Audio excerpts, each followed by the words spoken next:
cup of Stanley. Pucktales, woo! Pucktales, woo! Leaving Puckberg. Welcome, everyone, to the season finale of Season 2 of Here in Puckberg, your place for the daring, do bad, and good Pucktales on the Hockey Podcast Network. I'm your host, Kyle Sullivan, a.k.a. Shaggy Von Doom, with another episode of Pucktales. Woo woo. And the you-know-who at the other end of the woo-woo is none other than my good friend, Jay Forster of Locked On Columbus Blue Jackets. How's it going, Jay? It is going pretty well. It's not too late here, which is good. Usually I end up recording these kind of things pretty late because I don't know if your listeners can tell from my accent, I am in England. Yeah, I was about to say, that's a very thick Texas accent. So everybody's going to have a hard time placing exactly You'll where have in to get Texas you're from. subtitles. We'll have a subtitles and interpreter, but no, yeah, you are across the pond, and you know what? Let's actually start there. Are you born and raised across the pond? Yep. So tell me about that and how you fell in love with the game of hockey over there, and what's the state of hockey over there? The state of hockey over here is actually pretty good. I'll get to that in a bit. My beginning with hockey is actually kind of a I always say backwards one, which sounds really bad. I actually got into the game through the women's side. So I assume many of your listeners won't know. I am transgender. I fell in love with hockey when I was identifying as a woman, and I was watching the Sochi Olympics, and I was watching the gold medal game. USA, Canada, still, I think, the best game of hockey I've ever watched, bar none.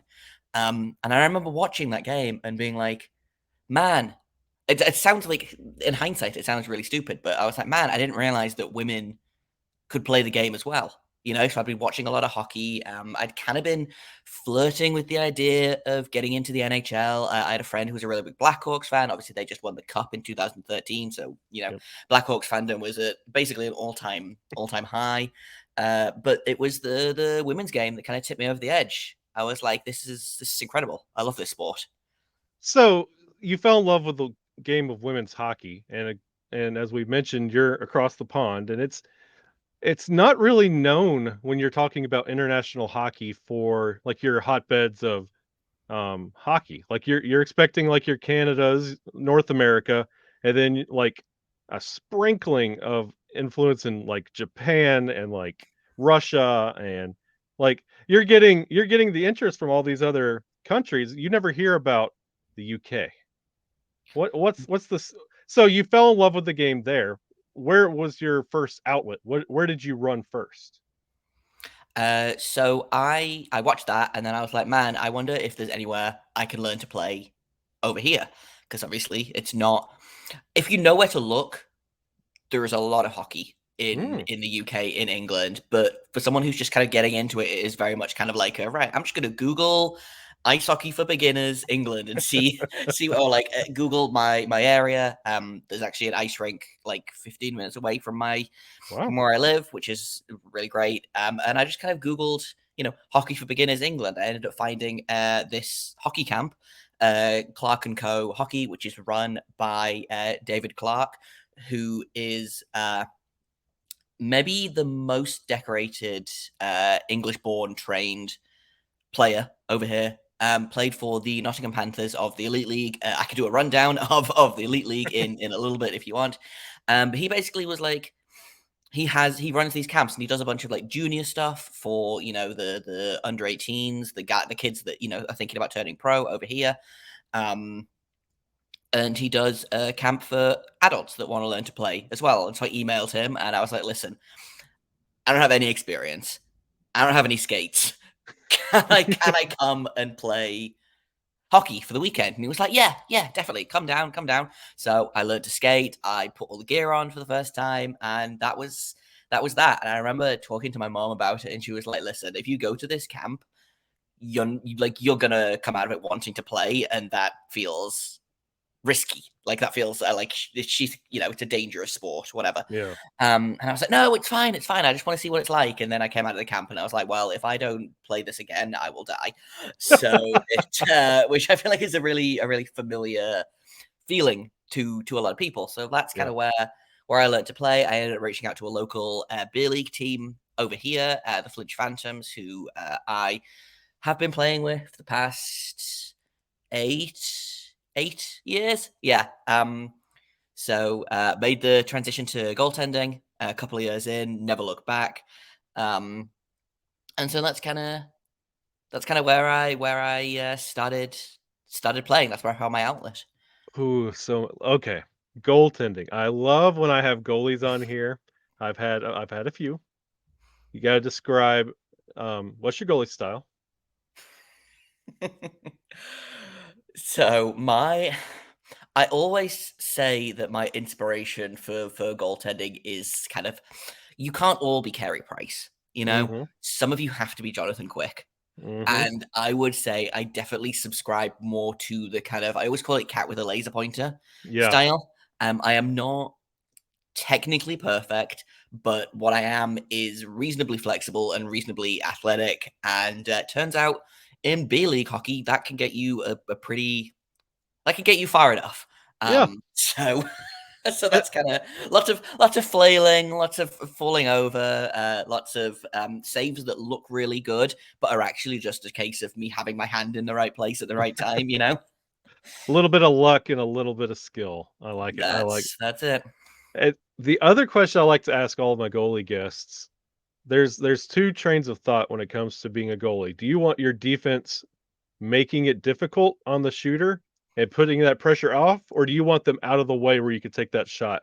Is it it's like what is your preference between the pipes? Would you rather have that clear idea, or do you want that defense in there making it dirty and then you're gonna have to like face that secondary shot or what comes out of the scrum?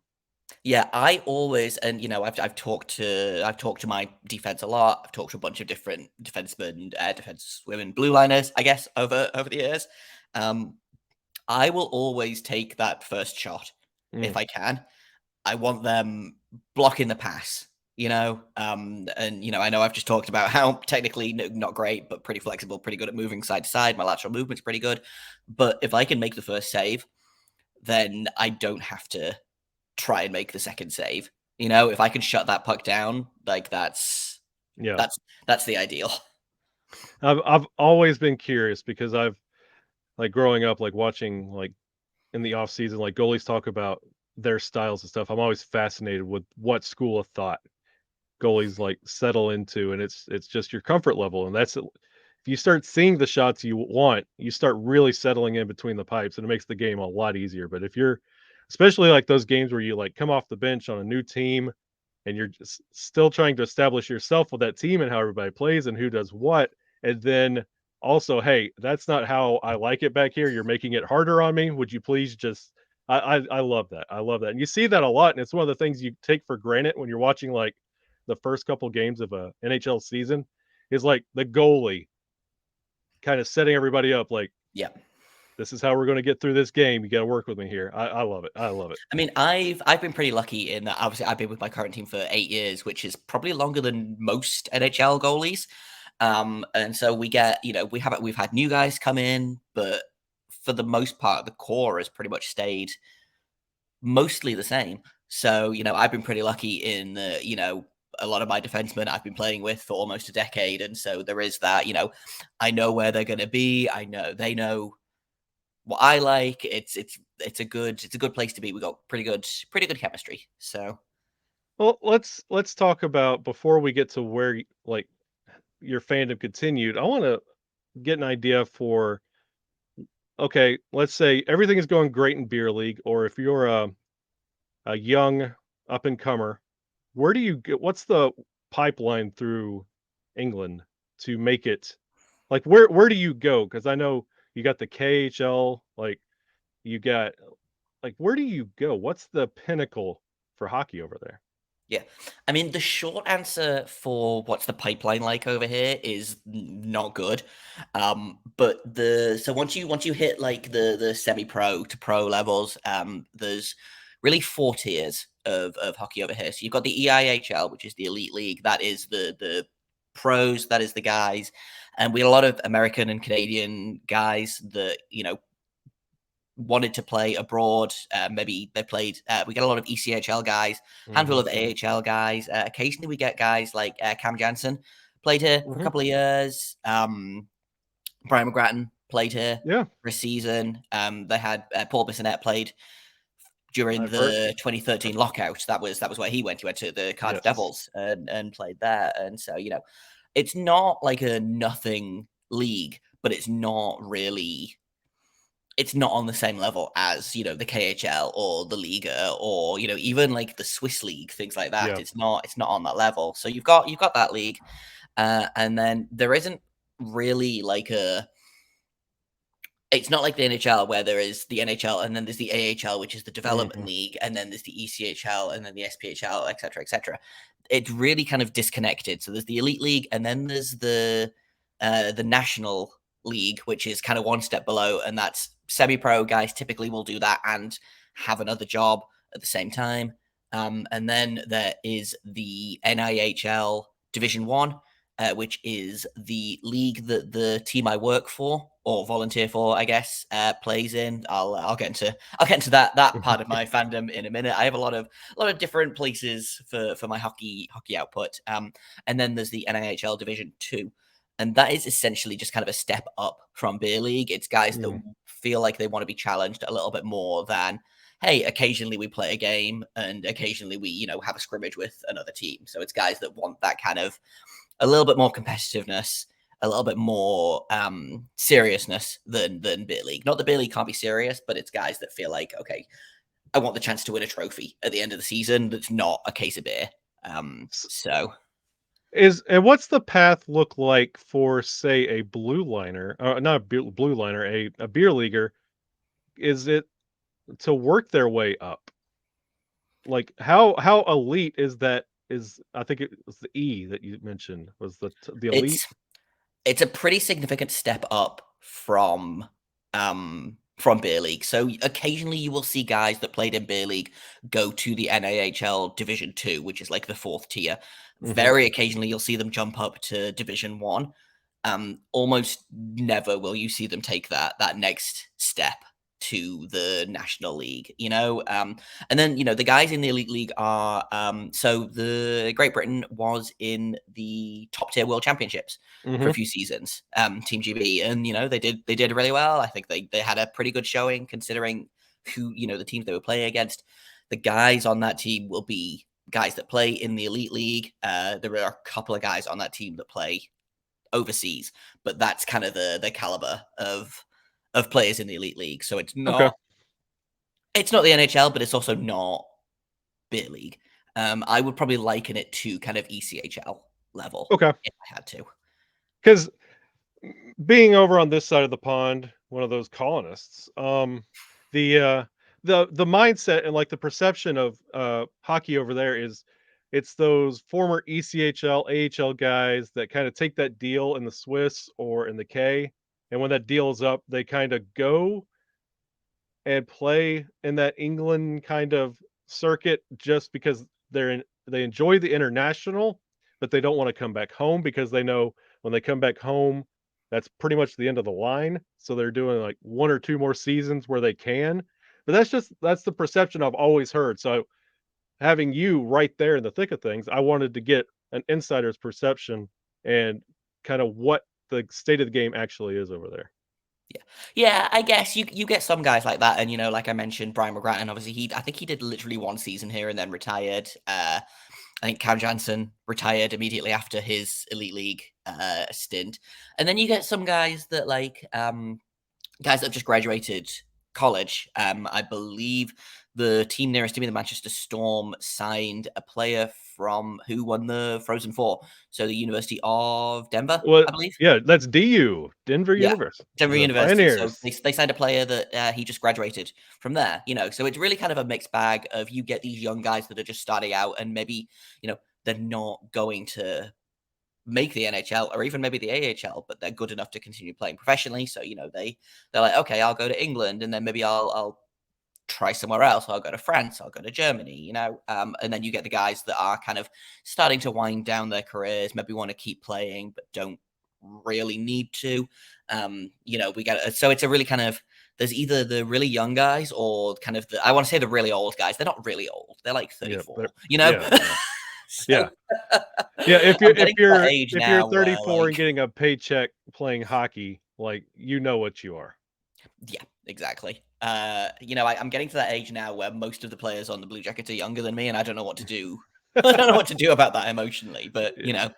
know, and so then, and obviously, you get occasionally the really, really good, the cream of the crop players that have come up through the English system. They've played the under 18s leagues here. They've played the under 20s leagues here, which is, I guess is kind of the equivalent of like the CHL of like Major Junior. And then, you know, occasionally one of them will be good enough to make that step up immediately. And I mean, Liam Kirk, for example, Mm. drafted in the 7th round by Arizona, I believe is the first British-born, British-trained player to be drafted into the NHL. First British-born player to be drafted there since, I believe, Tony Hand in the 90s. And he never played an NHL game, I believe. Yeah. But Liam Kirk ended up, he played in the Elite League as a 16-year-old here. Mm. You know, and so that kind of gives you context of just how good he was, a step ahead of everyone here. You know, he led the World Championships in scoring a couple of years ago. You know, and so he played a couple of years in the OHL, turned 20, immediately got to the AHL and got injured. But he's rehabbed, he's back. He's going to be starting his second pro season coming up in October. So that's super, super exciting as someone who really wants British hockey to succeed and wants, you know, to really be able to push off the back of these years that we had, these, you know, 3 seasons that the team had in the top flight of the World Championships. You know, I don't think we're done yet. I think the country can get better. And that's what I was just about to ask. Is this like in the grand scheme of things, how long has really this focus on the game of hockey and the structured tier system, how long has this been around in that English system? Has this been something new? Has it gone through a renaissance or has this been around as long as the game of hockey itself? I mean, in some form or another, it's kind of been around for almost 100 years, but it changes a lot. There's always realignments. Teams will Mm. move up to the EIHL, excuse me, or they'll move down to the National League. Teams will fold. The Edinburgh Capitals, for Mm. example, they folded a few years ago. They've just returned. They've got a new ice rink, so they're back in the Elite League.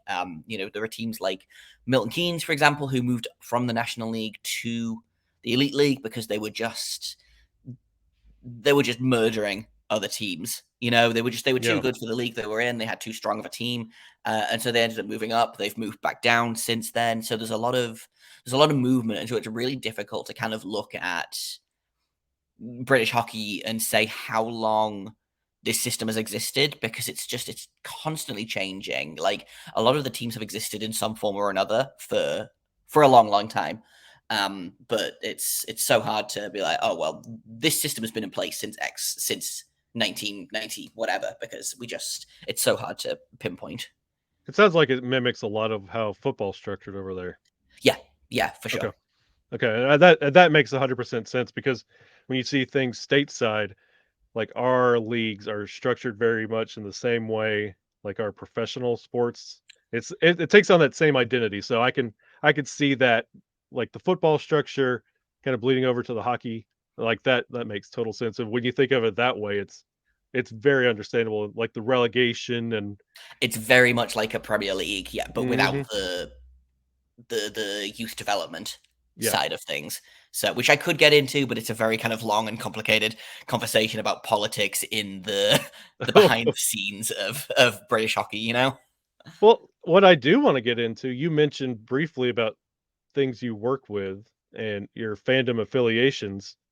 I mentioned at the top of the episode that you are the host of the Locked On Blue Jackets. Is that where your fandom started? How did you land like the Jackets? Like how did you land that so fandom and how did we get from observing Olympic hockey and then getting on the Blackhawks bandwagon to where we are now. What about this in between time? How did we get there? Yeah. So after Sochi, I ended up again, like I said, my friend was a Blackhawks fan, and so I was like, okay, cool. I'll follow this team. It seems like fun. They're a good team. There seems to be some really kind of there's a really fun narrative there of this pseudo dynasty that they're building. At the time, the kind of the Kane and Taves narrative was Mhm. really kind of picking up steam of the house that Kane and Taves built in Yeah. Chicago. And so I kind of it was fun. I was like, this is how I got into hockey, and I started learning the game itself instead of just enjoying watching it. Was like, I Yeah. wanted to learn how it works and roster construction and salary cap and the league itself. And so I did that until um probably about 2014 is when I kind of started becoming aware of the Blue Jackets. I love an underdog. Mm. The Blue Jackets made the playoffs in 2014. No one expected them to. Everyone assumed that Pittsburgh was going to stomp them immediately. They didn't. And I think they won a couple of games. It was really fun, and I was like, "Hey, this seems like a fun time." My friend ended up going to OSU Mm. for her final 2 years of college. Oh, I think she went for her sophomore year and her senior year. She was in OSU. Um, and so when I would visit her, we would go to Blue Jackets games because tickets were super cheap, and Yeah. we both like hockey, so we would pay $25 each and get a lower bowl ticket or whatever, because that's the fun of bad teams sometimes. Yeah. Um, and then the summer of 2015 happened, and the Patrick Kane allegations came out, and I don't necessarily want to get into is he innocent, is all of this. My issue lies with how the team handled it, how the team Yeah. responded to it, and how they didn't really seem to find it meaningful or noteworthy to stand up and say, "Hey, we don't agree with sexual assault or sexual misconduct. It was all he didn't do anything. We stand behind him, etc., etc." Um, so I was like, "Well, this sucks. I guess I need to find a new team now." Yeah.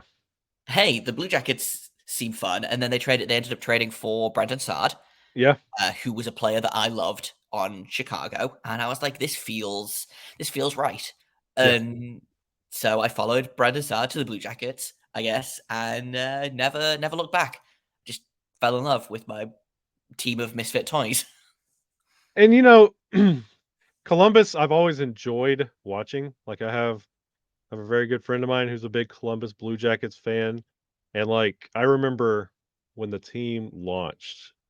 They launched right aside Minnesota, Yes, 2000. and I remember having a coloring book. Like this dates me a little bit, but like I had a coloring book, and it had all the team jerseys that you can color, and I had another one that had all the goalie masks.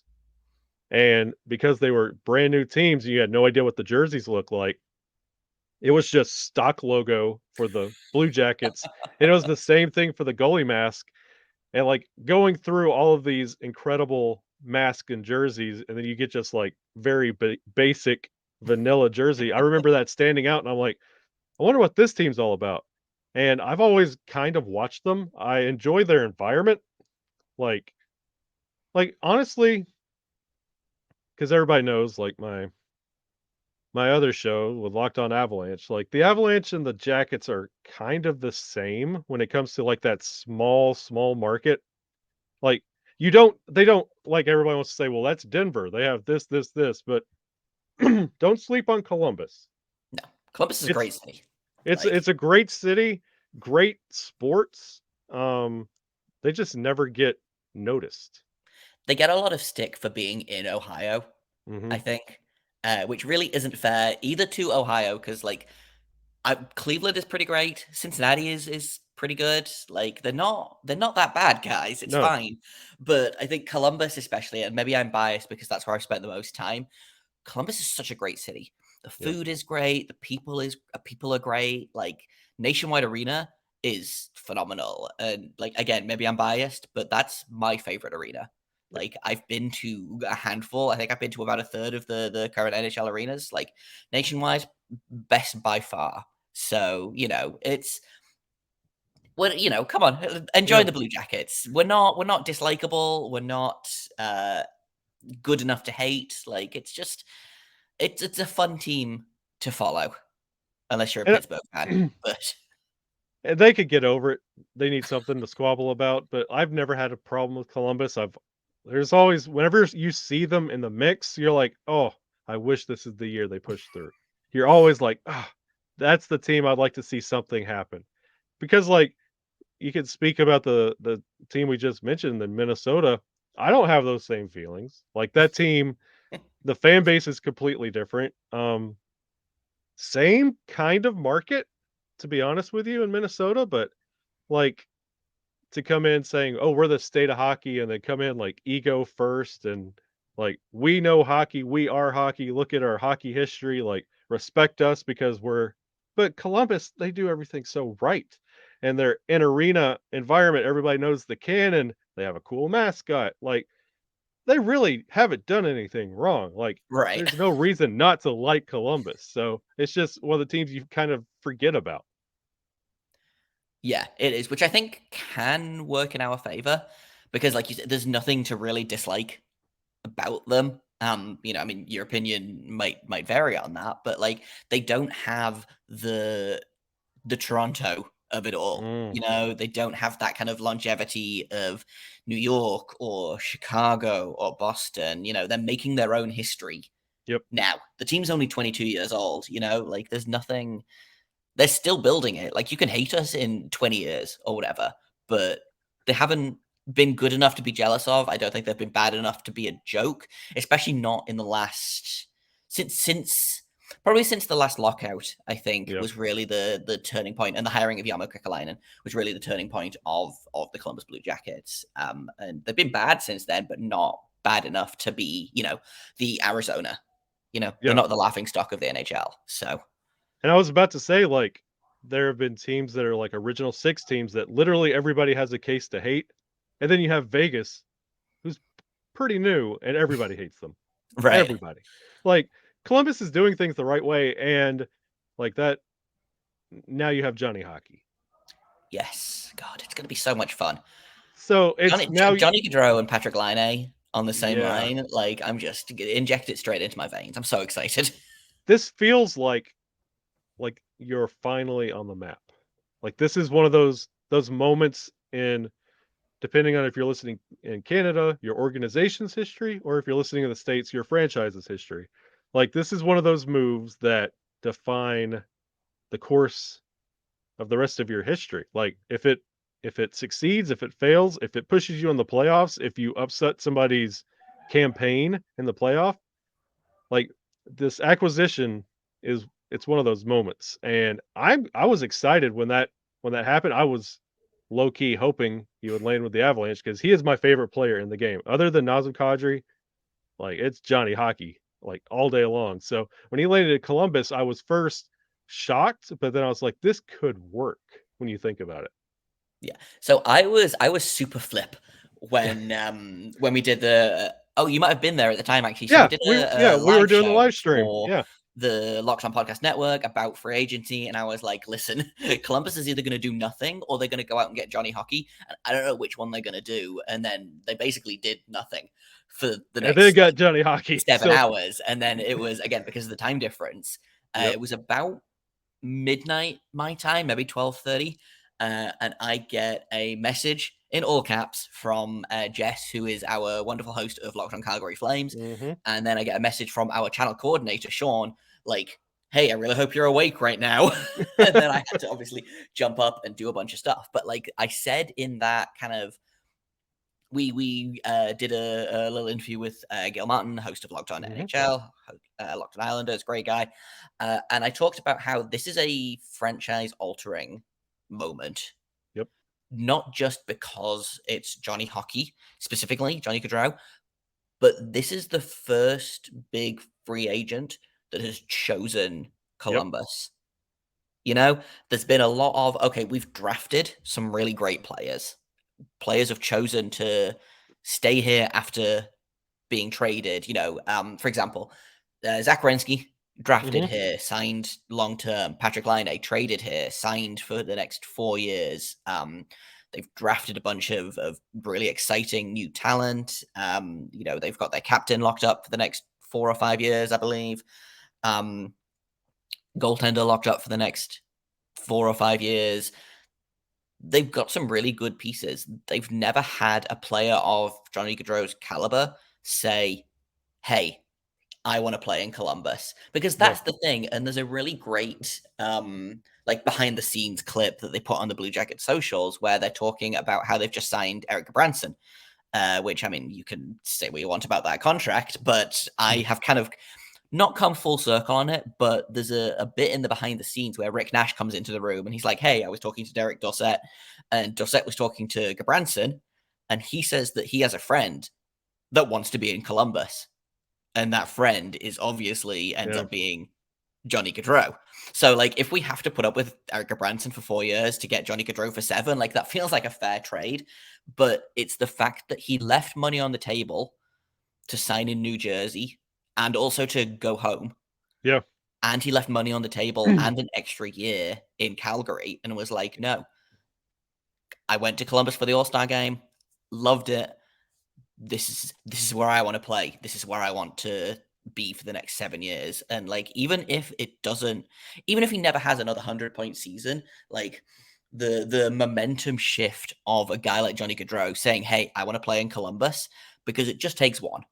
Yep. Just takes one big name to decide that's where you want to be. And then suddenly that's a destination, you know?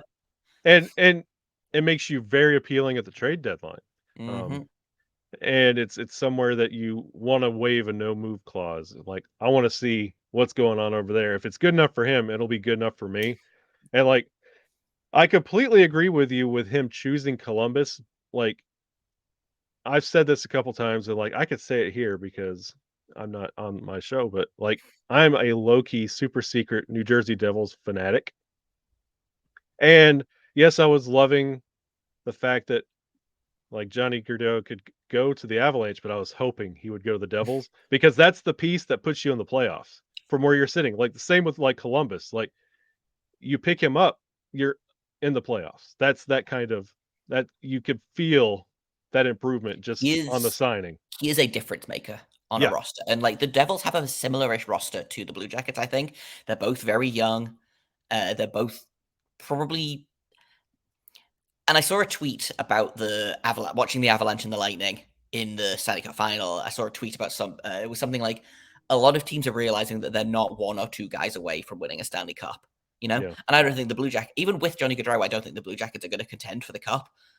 But what Johnny Gaudreau does is he puts them in the playoffs. Yep. And when you're in the playoffs, you get a chance to win the Stanley Cup. Look at Los Angeles in 2012. They limped in as the 8th seed, and then Jonathan Quick decided that he was winning a Stanley Cup if he had to drag the entire team behind him, kicking and screaming. You know, it just takes all you have to do is get in the playoffs, and I think Johnny Gaudreau does that for this team. And it speaks a lot that he turned down playing with Jack Hughes, which, I mean, like, Jack That would have Hughes. that would have been so much fun to watch. And I'm then excited for Gaudreau and Line, but that Hughes and Gaudreau would also have been an extremely fun combination. he could have went to Philly, and like, honestly, when you're that good, like, when you have that option there, you're like, I could turn that team around. Yeah. I could go there and we could return to form. Like, that's one of those things that for a caliber player like that, when you have your choice of where you're going to go, you could look at a team and you're like, I could return that team to form, and this could be me, and I could start being part of the history books. Like, turns down Calgary, who's done so much for him, chooses Columbus. It's got to be exciting for you. Like, this could, let's say they make it to the first round, make it competitive, get knocked out, but now there's a magnet there, and you start to see how this Columbus team plays around him, and now everybody kind of wants to go play with Line A, and your goalies are great. The defense, I'd like to see just a touch more out of the defense. The defense is children. Is the problem with the Blue Jackets is that I think the oldest defenseman on that team is 26, maybe 27. There's only two regular defense. Oh, obviously with the addition of Gabranson, he's 30, I think. Yeah. But last season's defense, I believe, obviously there was Werenski, who's got, I think, 300 and something games under his belt. Gavrikov hit 200 this season. every other regular defenseman had under 100 games of NHL experience and was under the age of 23. And So like, and it's easy for me to say, like, being like in the Avalanche circles where you're like, well, you got to have a player like Kale McCarr, like, ha ha ha, a generational talent in D. But honestly, it's the tale as old as time when it comes to sports. Like, defense wins championships, and when you look at like how Colorado's structured when it comes to defense, if you're limiting teams to 20 shots, just a touch over 20 shots a game, and you have the potential to net at least 4 or 5 a game, you're going to win.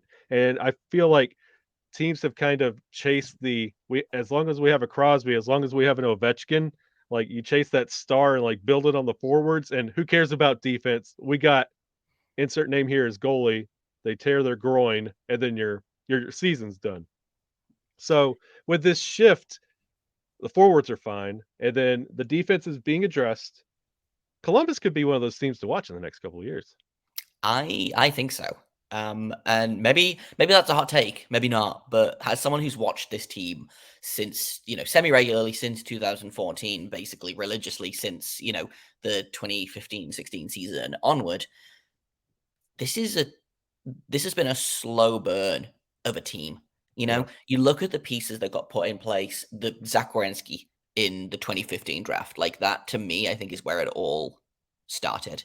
That draft. Yeah. And then you look at, Gavrikov was in that same draft, I believe. He kind of came out of nowhere as this. I always call him. You don't have to worry about anything when he's on the ice. Mm. Occasionally, he gets excited and does kind of random rover things. Decides he's going to Yeah. score a goal, but he's very much a David Savard or I would like him to Nicholas Hjalmarsson, Oh who yeah, yeah, was a player that I loved to yeah. watch back in the Chicago days. I love to watch Hjalmarsson. And so he's one of those guys, and then everyone else is kind of still, like I said, developing. They just drafted David Jiricek, Yep. who was I had him second on my board behind Shane Wright. For players that was my ranking, was David Jiricek. I thought was the second best player in that draft, and somehow he fell to sixth. So we've got him on the back end, waiting to come up. They're doing it slowly, but they're doing it the right way, I think, and I think that's how Colorado did it. Exactly. And like you pointed it out right there, like that's where they started drafting. They realize it too. Like it's one thing for the fans to start screaming it to the top of their lungs, but when ownership and management realize the same thing, when everybody's working in unison, which is what I feel in Columbus, like everything's kind of working together, everybody sees and knows what's going on. Like this is a sneaky team. Like I said, Seattle is also going to be a sneaky team, but a little bit more in the distant future.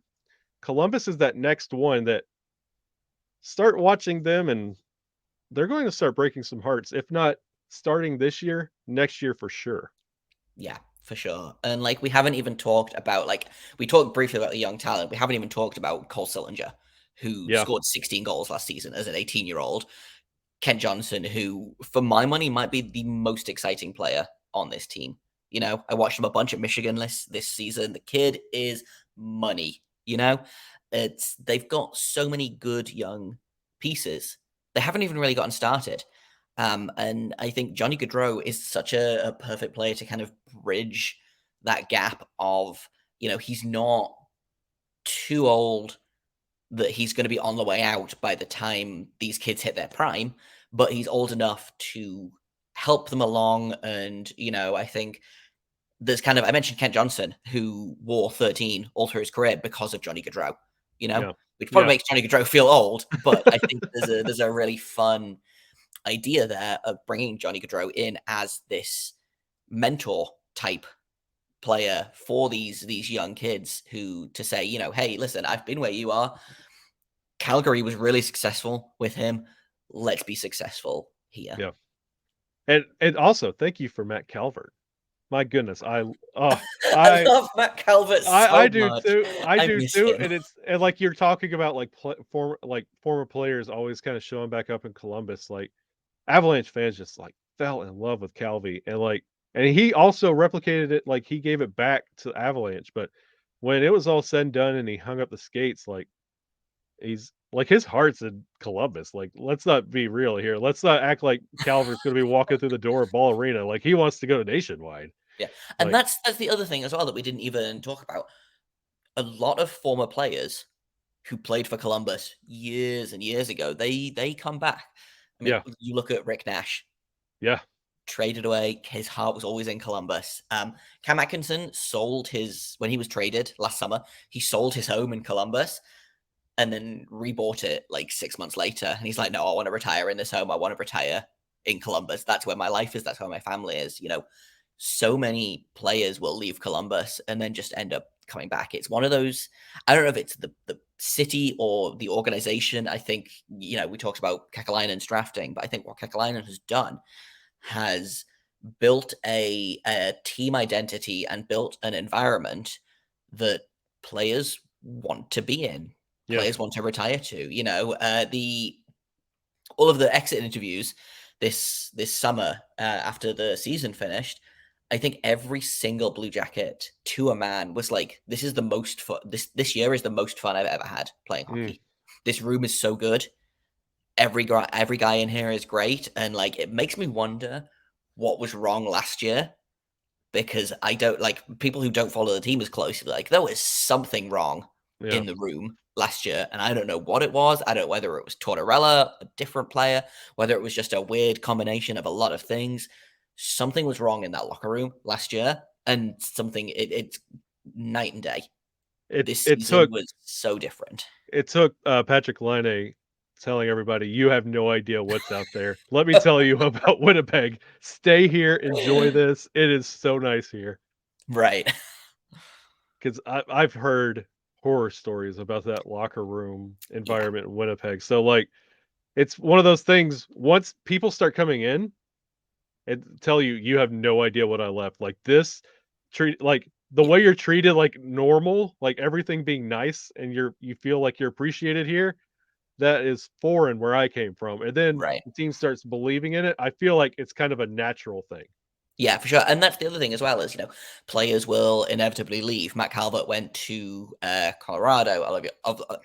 Oliver Bjorkstrand just went Yeah. to Seattle. He's going to go there and he's going to be like, yeah, this is great. Columbus is super great. Yeah. One of Johnny Gaudreau's friends, Eric Robinson, plays in Columbus. And I believe Robinson actually, as a youth, played with Gaudreau's younger brother.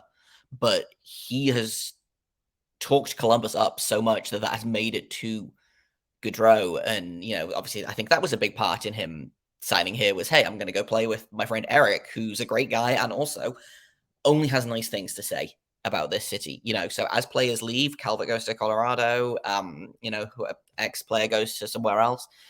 They're like, hey, where's really great? Columbus is really great. Yeah. And players talk more than people realize, I think. And you see it like in the end of the year surveys when they do it year round. Like, Columbus is always there in like the top 5, like top 10 of like top insert category here.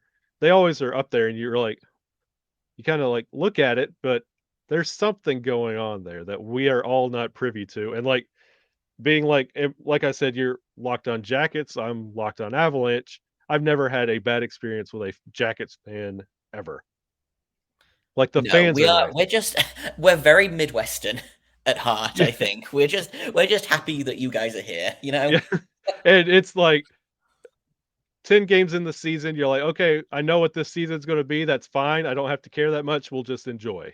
Yeah, I we'll just see have that fun. a lot. Yeah, just have fun, and it's a very pleasant experience. And before we wrap up, I don't wanna take up all your, evening, but I mentioned Locked On Jackets. How long you been doing the show, and, what time do games end for you? So I have been doing the show for just over 2 years now.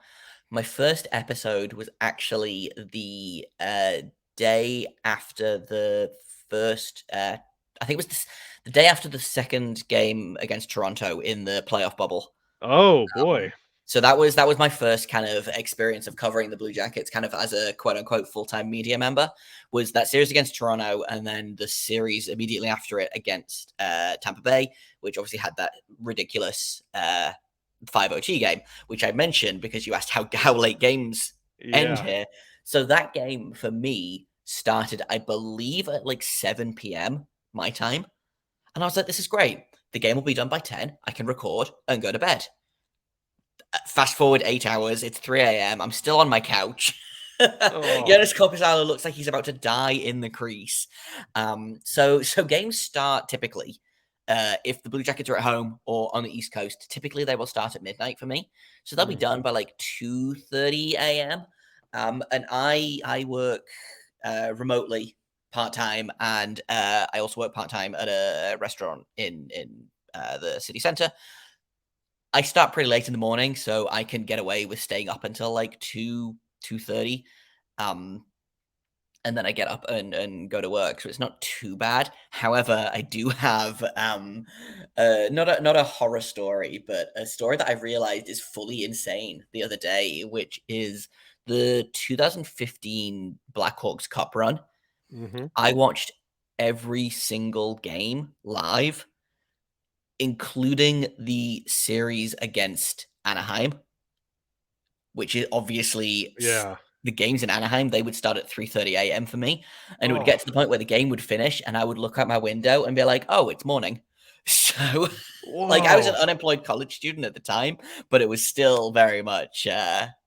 I look back and I'm like, man, someone should have stopped me from doing this.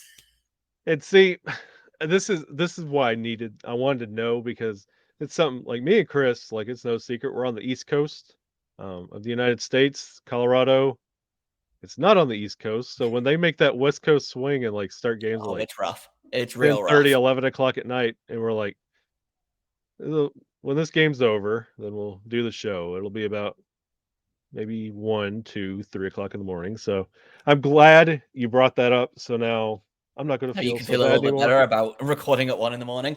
Whatever happens from now on, before me and Chris go live, I'll just say at least I'm not Jay. Right. It's probably 9 We have o'clock. one other English host in the Locked On Podcast Network. Peter hosts Locked On Miami Marlins. So he has the same problem as me. But yeah, I have to really hold my tongue every time the group chat is complaining about these like 10:30 Eastern puck drops. I'm like, listen, I would kill to have a game start at 10:30 at night. Hey, I could just imagine. And I'm still not a part of that group chat. And you know what? I'm fine with it. But Jay, I told this to you before we even recorded. I wanted you to be the season finale for this season because, like, I love your story. I love your enthusiasm. Like, every time you talk Jackets, like, you're like, I look at my Avalanche jerseys. I'm like, am I cheering for the wrong team? And then I snap out of it. But no, it's been an honor having you on, Jay. How could everybody who follows here in Puckberg find you? Well, yeah. First off, like, thank you for having me. Oh. It's been real great.